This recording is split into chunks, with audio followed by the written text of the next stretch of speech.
para mausab ang dagway na to sa ato ang syudad, no. Gani makita nimo karon nga Sardos very dilapidated ang maong structure, no, ay nung tungod sa ilahang mindset na ilang pugnan nga napay kondisyon. Gisugdan na ang pagbakbak sa mga establishmento nga nahimutang sa Central Market o Daang Palengke. Tungod sa umaabot na pag-construct sa one-story public market complex Phase 1 likod sa 3-story Panabo City Market Complex. Sir, aware ba mo ani nga na doon ay demolition nga pagkitabuan? Yes, Mariso. Yes, kay ginapatawag man sa kuan. Kung unsay mga kuan diri.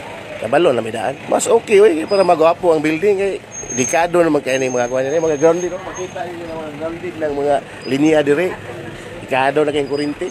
Ayo na magwapo ang building. Kami, Hermat, 35 years pa man. Tulo ka dekada og 5 ka tuig. Total pag mahuman ang building na amang yapon may area nga mabalikan. At least gwapo ng building.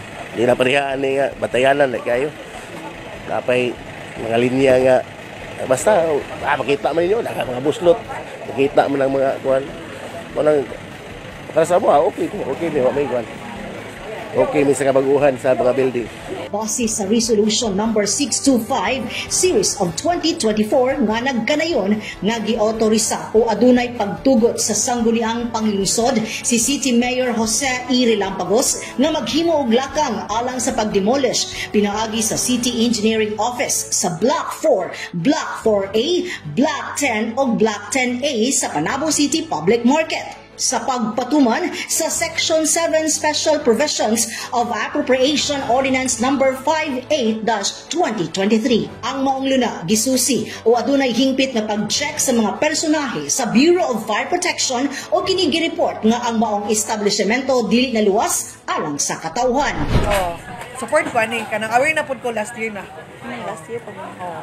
Pero dili gud masakitan pud nga makawa ta pero so para sa kalambuan sa Panabo mo support na lang takay para inig napoy mo sa diri nga uy mga nido sa bili pareha ni diri og lain pud kayong kuan uy tanawon so ako mas mo support ko kay pareha nang beauty products akong baligya so once nga manindot pud siya tanawon so makabilag customer ba ana. Ingon pa sa Appropriation Ordinance number 58-2023 nga gimugna sa sangguniang panglungsod niadtong Nobyembre 2023. Kinahanglan nga musubay una sa mga kondisyon nga nakalakip niini pag-o-implementa ang construction sa public market building sama sa occupancy rate nga 50%, 100% completion of the Panabo Market Complex, approved nga market code ug uban pa.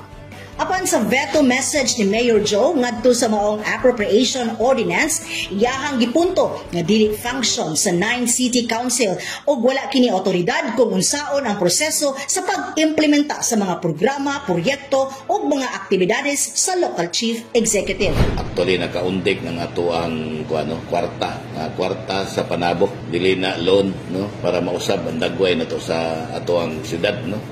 Gani kita nimo karon nga Sardos very dilapidated ang maong structure, no, ay nung tungod sa ilahang mindset na ilang pugnan nga napay kondisyon nga actually ang ato ang market complex nga i-occupy 50% ng ilang kondisyon 50% of the stall nga ma-occupy nag-exist na mga ganitas number of stall, no. Ang atong applicants is 600 na to nga nag-apply sa atong market na to.